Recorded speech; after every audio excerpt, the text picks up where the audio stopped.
आज हम बात करेंगे बिजनेस के बारे में। देखिए, बिजनेस के बारे में बात करने से पहले हम आपको बताना ये चाहेंगे कि अगर आप बिजनेस के लेवल को समझना चाहते हैं बेसिक तौर से, तो आप और अगर आप अकाउंट ही करना चाहते हैं, किसी बिजनेस का अकाउंट का लेखा जोखा करना चाहते हैं, तो इसके लिए आपको टैली कोर्स करना पड़ेगा।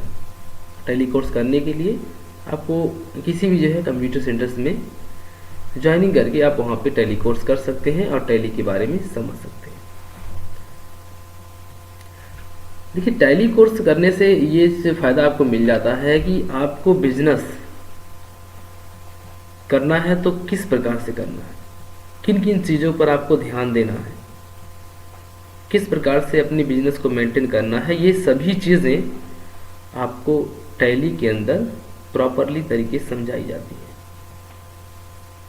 जैसे कि अकाउंटिंग क्या होता है, अकाउंटिंग में एसेट्स क्या होता है, कैपिटल क्या होता है, लाइबिलिटीज़ क्या होता है, एक्सपेंस क्या होता है, इनकम क्या होता है, ये चीज़ें आपसे पूछी जाती है। अगर हम बात करें जैसे कि अकाउंटिंग, देखिए अकाउंटिंग एक ऐसा शब्द है जिसका काम हर एक जगह पर होता है, चाहे कि आप ट्रेडिंग बिजनेस करें या आप कोई सर्विस बिजनेस करें। अगर आप कोई भी सर्विस बिजनेस, ट्रेडिंग बिजनेस, कोई बिजनेस भी आप करते हैं जिसका आपका उद्देश्य है कि पैसा कमाना, तो इसके लिए आपको अकाउंटिंग आना जरूरी है। अकाउंटिंग लेखा जोखा करना जरूरी है, क्योंकि लेखा जोखा करना बेसिक तरीके से इसलिए ज़रूरी है ताकि आप बिजनेस को सर्वाइव कर सकें, आप बिजनेस को आगे बढ़ा सकें। ये बिजनेस के बेस पर अकाउंटिंग आपको आनी चाहिए। पैसा लगा देने से बिजनेस को नहीं चलाया जा सकता। अगर आपको लगता है कि आपके पास पैसे हैं, आप पैसे से बिजनेस खोल रहे हैं, तो समझिए कि वो बिजनेस कुछ ही दिनों तक चलेगा, क्योंकि जब आपको उसके बारे में नॉलेज नहीं रहेगा तो आप बिजनेस को नहीं चला पाएंगे। तो आज हम उसी चीज़ों के ऊपर चर्चा करेंगे, उन्हीं शब्द के बारे में जानेंगे जो हमारे बिजनेस से रिलेटेड होते हैं, जो बिजनेस में बहुत ही ज़्यादा नीड्स होती हैं। सबसे पहले हम बात करें अकाउंटिंग। देखिए, अकाउंटिंग मतलब क्या होता है। अकाउंटिंग को हिंदी में कहते हैं लेखांकन। अगर हम अकाउंटिंग की बात करें तो अकाउंटिंग को हिंदी में बोलेंगे लेखांकन। लेखांकन लेखांकन का मतलब, देखिए लेखांकन का मतलब ये हो गया जिसमें दो चीजें छुपी हुई हैं। लेखा, लेखा मतलब लिखना, और अंकन मतलब होता है अंकों में। किसी भी चीज को अगर हम अंकों में भी लिखते हैं, शब्दों में भी लिखते हैं, वही अकाउंटिंग कहलाता है, जिनको हिंदी में हम लेखांकन। मान लीजिए एग्जाम्पल, अगर आप किसी मार्केट में जाते हैं और मार्केट से आप कोई सामान खरीदते हैं, जैसा कि मान लो ये पानी का बॉटल है, पानी का बॉटल आप खरीदते हैं और आपको अपने कॉपी में लिखना है, तो कॉपी में तो आप ऐसे लिखेंगे नहीं कि हमने पानी का बॉटल खरीदा। वहाँ आपको मेंशन करना पड़ेगा कि पानी का बॉटल कितने में खरीदा गया है। यानी आपको यहाँ पे शब्द भी चलाना है और अंक भी चलाना है। कितने में खरीदा, ये पानी का बोतल आपने कितने में खरीदा, तो यहाँ पे आपको शब्द पानी का बोतल कितने में खरीदा गया है ये आपको दर्शाना पड़ेगा अंकों में भी। उसी चीज को अकाउंटिंग कहते हैं। और अकाउंटिंग करने के लिए आपको तमाम तरह की जानकारियां चाहिए। जैसे एक हमारे बिजनेस को नीड्स क्या है, बिजनेस में क्या आना चाहिए, क्या जाना चाहिए, किससे पैसा लेना है, किससे पैसे देना है, ये सभी चीज़ें आप अकाउंटिंग के अंतर्गत लिखते हैं। जैसा कि हम आपको यहाँ चित्र में दर्शा रहे हैं कि अकाउंटिंग, देखिए अकाउंटिंग चीज़ों से घिरा हुआ है। उसमें पेबल है, रिसीवेबल है, एसेट्स है, रिवेन्यू है, क्रेडिट है, बजट है, ये सब चीज़ें अकाउंटिंग में आती हैं। समझिए कि हमारे बिजनेस का एक जो न्यू रहता है वो अकाउंटिंग से ही चलता है। अगर आप अकाउंटिंग नहीं करेंगे तो बिजनेस का जो नीड्स होगा या बिजनेस जो अभी रन करने की कगार पे है वो बिजनेस कुछ ही दिन में लो हो जाए, क्योंकि वहाँ पे आपको प्रॉपर तरीके से अकाउंटिंग आनी चाहिए। अब हम बात करते हैं कि बिजनेस में अगर मुझे अकाउंटिंग करना तो शब्दों को क्या जानना ज़रूरी है। देखिए, यहाँ पे बेस ऑफ अकाउंटिंग, ये 5 जो शब्द हैं जिन्हें हम टर्मिनोलॉजी के नाम से भी जानते हैं, ये 5 शब्द जो हैं ये बहुत ही ज़्यादा इंपॉर्टेंट होते हैं एक बिजनेस के लिए। जैसे कि पहला शब्द हमने लिखवाया है एसेट्स। पहले आप अपनी पूरी एसेट्स के बारे में जानिए, जिनको हिंदी में कहते हैं संपत्ति। एसेट्स को हिंदी में बोलेंगे संपत्ति। और दूसरा है हमारा कैपिटल। कैपिटल जिन्हें हिंदी में हम कहते हैं पूंजी। एक एसेट्स और एक कैपिटल। और तीसरा हमारा नंबर होता है लाइबिलिटीज। लाइबिलिटी यानी दायित्व। तीसरा नंबर हमारा क्या है? लाइबिलिटी यानी दायित्व। और चौथा हमारा है एक्सपेंस। एक्सपेंस जिसको हम कहते हैं व्यय यानी खर्च। और चौथा हमारा होता है इनकम, जिन्हें कहते हैं आय। ये 5 शब्द हमारी बिजनेस के एक नींव होती है। बिजनेस चलाना है तो इन 5 के बारे में आपको आना ज़रूरी है। ये चीज़ें आपको अकाउंटिंग जब भी आप करेंगे आपको इसको पढ़ाई जाती हैं, आपको बताई जाती हैं कि एसेट्स क्या होता है, कैपिटल क्या होता है, लाइबिलिटीज क्या होता है, एक्सपेंस क्या होता है, इनकम क्या होता है। होता ये है कि कोई भी व्यक्ति बिजनेस तो खोल लेता है, बिजनेस चलाना चाहता है, बिजनेस चला लेता है, लेकिन उन्हें इन्हीं चीज़ों के बारे में पता नहीं होती है, जिससे कुछ ही सालों तक जाने के बाद बिजनेस लो में चला जाता है। रिजल्ट आता है ये कि व्यक्ति बिजनेस को सरवाइव नहीं कर पाता है। जैसा कि बात करेगा संपत्ति की, देखिए बिजनेस आपका बिजनेस है तो बिजनेस में इन सभी चीज़ें आएंगी। बिजनेस में एसेट्स भी है, कैपिटल भी है, लाइबिलिटीज भी है, एक्सपेंस भी है और इनकम भी है। ये 5 चीज़ें बिजनेस में लगी हुई हैं।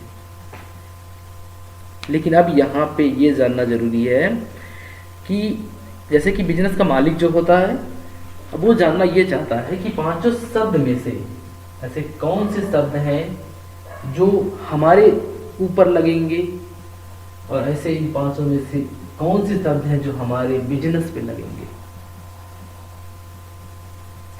अगर हम एसेट्स की बात, एसेट्स का मतलब होता है संपत्ति। बिजनेस में चाहे कोई बाहरी प्रक्रिया में आप रखे हो, जो भी आपके पास है, एक तरह समझिए जितनी भी चीज़ें आपके पास हैं, चाहे वो फिक्स एसेट्स हो, चाहे वो करंट एसेट्स हो, चाहे अचल संपत्ति हो, चाहे चल संपत्ति हो, ये पूरी संपत्ति आपकी एसेट्स कहलाती है। सीधा सा एग्जांपल है, जो आपका रहेगा वही आपकी संपत्ति होगी। एसेट्स का मतलब तो क्या होगा? जो आपका है या जो हमारा है वह हमारी संपत्ति। जो हमारा है वो हमारी संपत्ति है, जो हमारा है वो हमारी संपत्ति होती है। अब यहाँ पे देखिए, हमने अपने आप पे रखा, और आपको जब भी अकाउंटिंग करना है, जब भी आपको अकाउंट के बेस पे चलना है, तो अपने आप को बिजनेस मान के चलना है। अपने आप को क्या समझिए? आप बिजनेस समझिए कि आप बिजनेस है और ये आपका ही सब कुछ है। जैसे संपत्ति है, लेकिन जो मेरी है वही मेरी संपत्ति है। जैसे फॉर एग्जांपल ये बॉटल मेरा है तो ये मेरी संपत्ति हो गई। यहाँ पे ये अगर हम बात करें, ये मार्कर मेरा है तो मेरी संपत्ति है। ये अगर हमारा है तो हमारी संपत्ति है। यहाँ जितनी चीज़ें हैं अगर ये हमारी हैं तो हमारी संपत्ति है, उसे हम बोलेंगे संपत्ति। कैपिटल मतलब क्या होता है? देखिए, बिजनेस का जो मालिक होता है, जिसे हम स्वामी कहते हैं, मालिक जितना पैसा बिजनेस में लगाए, जितना भी पैसा मालिक बिजनेस में लगाता है, उस पैसे को हम कैपिटल कहते हैं। समझिए, देखिए, मालिक हो गया बिजनेस, तो मालिक जितना पैसा लगा रहा है बिजनेस में, वही पैसा कैपिटल कहलाएगा। मालिक जितना पैसा बिजनेस में लगाएगा, वही पैसा कैपिटल कहलाएगा। लायबिलिटीज का मतलब क्या होता है? दायित्व यानी फर्ज। दायित्व ये कहता है कि भाई जितना भी आपका नहीं है, मतलब जो मेरा नहीं है, वो मेरी दायित्व होती है। फॉर एग्जाम्पल, हमने इसके पहले बताया, ये बोतल मेरा है तो मेरी संपत्ति है। अगर ये बोतल मेरा नहीं है तो मेरी लायबिलिटीज है, मेरी दायित्व है। एक्सपेंस क्या होता है? देखिए, एक्सपेंस को हम हिंदी में कहते हैं व्यय, यानी खर्चा। हम यहाँ पे लिख दे रहे हैं, देखिए कैपिटल में लिख दे रहे हैं आपको, जो पैसा व्यापार में लगाया जाता है, जो पैसा व्यापार में लगाया जाता है। लायबिलिटी यानी दायित्व का मतलब होता है जो मेरा नहीं है, जो मेरा नहीं है वह मेरा दायित्व है। सीधा एग्जाम्पल है, जो मेरा नहीं है वो मेरा दायित्व। एक्सपेंस का मतलब ये होता है जिसका लाभ हम ले चुके हैं, जिसका लाभ हम पहले ही ले चुके हैं, हम पहले ही ले चुके होते हैं। जिस चीज का आपने लाभ ले लिया वह आपका एक्सपेंस हो गया। फॉर एग्जाम्पल, जैसे कि समझिए मेरा मार्कर है, इस मार्कर के अंदर जितना भी इंक था, हमने जितना इस बोर्ड पे लिख दिया, इस मार्कर से हमने इस लिखे हुए जो शब्द हैं इनका लाभ ले लिया, इसलिए ये हमारे एक्सपेंस हो गए।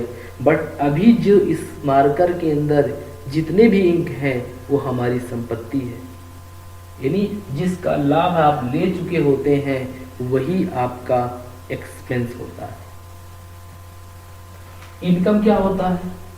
देखिए, सभी व्यक्तियों को लेने और देने के बाद बिजनेस में होता है कि जो मेरा नहीं होता है या जो मेरा होता है, मेरा नहीं है हमने उसको दे दिया, जिसको भी देना था किसी को हमने दिया था उससे हमने लेने और देने के बाद जितना पैसा आपका बचता है वही आपका इनकम होता है। अथॉरिटी बेस्ड बिजनेस का व्यापार में कोई चीज आपका है, आप ले लिए, आपने कोई सामान बेच दिया, बेचने से आपने जो लाभ कमा दिया वही आपका इनकम हो गया। मतलब लेने देने के बाद जो बचेगा वही आपका इनकम हो जाएगा बिजनेस में।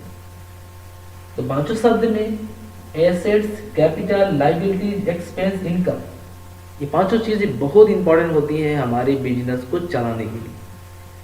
अब यहाँ पे अगर हम बात करें तो बिजनेस का, देखिए बिजनेस का जो मालिक होता है, मालिक तो समझ गया कि भाई जी हमने देख लिया, एसेट्स जो मेरा है मेरी संपत्ति है, एक्सपेंस पूंजी जो पैसा बिजनेस में लगा दिए वो मेरी पूंजी हो गई, लायबिलिटी दायित्व जो मेरा नहीं होता है, एक्सपेंस जिसका लाभ हम ले चुके होते हैं, इनकम सभी को लेने देने के बाद जो बचता है वही मेरा इनकम। बट कंफ्यूजन यहाँ पर भी बिजनेस के मालिक को कंफ्यूजन ये हो जाती है कि भाई ये पांच चीज तो है, पांच चीजों में से एक तो एसेट्स है, एक हमारी कैपिटल है, एक हमारी लायबिलिटीज है, एक हमारा एक्सपेंस है, एक हमारा इनकम है।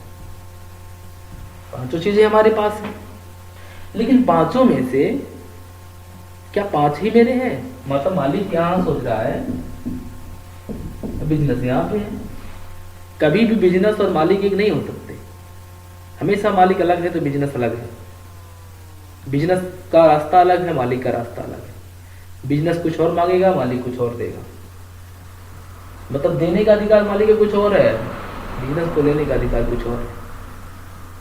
फॉर एग्जाम्पल, अगर ये पांचों चीजें हैं तो पांचों चीजों में से assets, capital, liabilities, expense, income. 5 चीजें। मालिक का क्या होता है, बिजनेस का क्या होता है। तो देखिए मालिक का क्या होगा, कैपिटल मालिक का लगेगा, लाइबिलिटीज मालिक का होगा, इनकम मालिक का होगा। यानी मालिक का जो होता है वो मालिक का कैपिटल होता है, मालिक का इनकम होता है, मालिक का लाइबिलिटीज होता है। अब बिजनेस में 2 चीजें हो जाती हैं, बिजनेस में एसेट्स होता है और बिजनेस में एक्सपेंस होता है। यानी बिजनेस की जो चीजें हैं,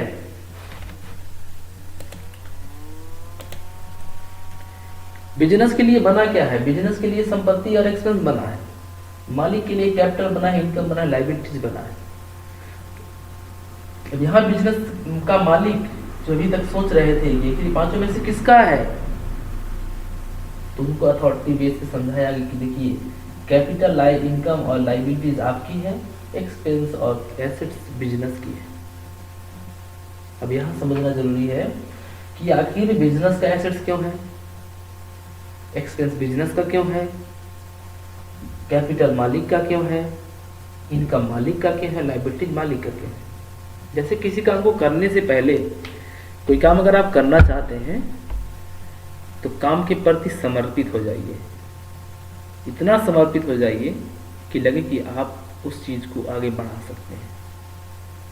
अगर आप समर्पित नहीं हैं, उस काम को करने में सक्षम नहीं है, अपनी टाइमली जो है वो काम को नहीं कर रहे हैं, तो जाहिर सी बात है कि जो काम आप करना चाहते हो काम आगे चल के रुक जाएगा। जैसा कि मान लीजिए कैपिटल है, कैपिटल मालिक की अथॉरिटी से लगेगा, मालिक की पूंजी लगाएगा, मालिक की इनकम लेगा, मालिक की लाइबिलिटी जो होगा। बिजनेस एसेट्स मांगता है, एक्सपेंस मांगता है। एसेट्स क्यों मांगता है, क्योंकि बिजनेस चलाएंगे, और जब बिजनेस चलाएंगे तो जाहिर सी बात है कि बिजनेस में खर्चे हमारी होंगी। हम जितनी चीजें बिजनेस में लगाएंगे, जैसे मान लीजिए हमने ये व्हाइट बोर्ड लगवाया, ये बिजनेस के अकॉर्डिंग लगवाया। अगर हमारा एक सर्विस का बिजनेस है, हम सपोज मान लो स्कूल खोले हैं, तो सर्विस बेस्ड हमारा बिजनेस हो जाएगा। तो स्कूल का जो स्ट्रक्चर होगा, जैसा डिमांड करेगा वैसा ही मुझे भरना है। जैसे ये व्हाइट बोर्ड हो गया, ये जितनी बड़ी लंबाई चौड़ाई मांगेगी उतना ही भरना है, इससे ज़्यादा मुझे नहीं भर सकते हैं। मतलब एसेट्स लगाना पड़ता है बिजनेस में, कि आप एसेट्स जब लगाएंगे तो उसका लाभ आपको मिलेगा। और एक्सपेंस करना बहुत ज़रूरी है, कि अगर आप एक्सपेंस नहीं है, क्योंकि बिजनेस एक्सपेंस मांगेगा, बिजनेस कहेगा भाई एसेट दो, एक्सपेंस दो, दोनों चीज़ें मुझे दो।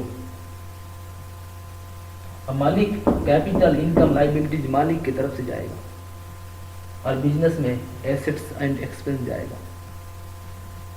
जितना खर्चा हम करेंगे बिजनेस के अकॉर्डिंग करेंगे, जितनी संपत्ति लगाएंगे बिजनेस के अकॉर्डिंग लगाएंगे। सपोज मान लीजिए मुझे कंप्यूटर सेंटर चलाना है, तो कंप्यूटर जितने लगेंगे हम उतने लगाएंगे। कंप्यूटर को के प्रति हमको प्रचार करना है, एडवर्टाइजमेंट करना है, जितना एक्सपेंस करना है पूरा एक्सपेंस कंप्यूटर के क्षेत्र में करेंगे, ना कि किसी दूसरे के क्षेत्र में करेंगे। करना है तो आपको अपनी बिजनेस के अकॉर्डिंग ही करना है, आपको अलग जाने की जरूरत नहीं पड़ेगी। अब मालिक की कैपिटल, क्योंकि जब भी बिजनेस की पूंजी घटेगी तो मालिक का दायित्व भाई पैसा इसमें लगाओ आप, क्योंकि अगर आपको इनकम कमाना है तो पूंजी आप लगाइए। आय, इनकम, लाभ अगर कमाना है तो लाभ जेब में किसके जाएगा, मालिक के जाएगा। इनकम तो मालिक की जेब में जाएगा। और लाइबिलिटी जो होगा, दायित्व मालिक का है कि समय से अपने बिजनेस को रन करिए, समय के अनुसार हर एक चीज का एक शेड्यूल बनाइए, हर एक चीज का एक टाइमिंग रखिए। कैसे बिजनेस को चलाना है, कैसे बिजनेस को आगे बढ़ाना है, ये पूरी लायबिलिटी एक मालिक की होती है। तो इस तरह से हमने आपको समझाया कि अकाउंटिंग क्या होता है, अकाउंटिंग के वो 5 शब्द क्या होते हैं, अकाउंटिंग में वो 5 शब्द मालिक और बिजनेस के क्या होते हैं, मालिक और बिजनेस में अंतर क्या होता है, ये सभी चीज़ें हमने आपको इस वीडियो में समझाया। आगे के वीडियो में हम इनको एक्सप्लेन करना बताएंगे और इनके कितने भाग होते हैं ये भी चीज़ें हम आपको नेक्स्ट के वीडियो में समझाएंगे। तो आज के लिए बस इतना ही। आगे की वीडियो में हम आगे चर्चा करेंगे।